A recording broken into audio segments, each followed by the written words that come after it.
Hi, good morning. Dito po ako sa isdaan. Ito ang lalaki ng isda. Oh. Sarap yan. Ito yung binili ko. Sibas, parang bangus. Tsaka hipon. Kung binili ko. Di na kayo, magsibili na kayo ng isda. Ayan o.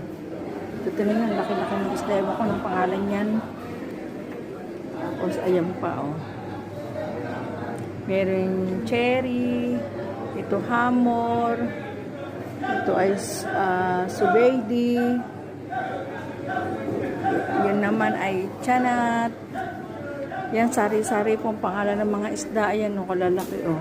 Ito naman ay rabib, kalas, yan. Sawi patura, yan lang.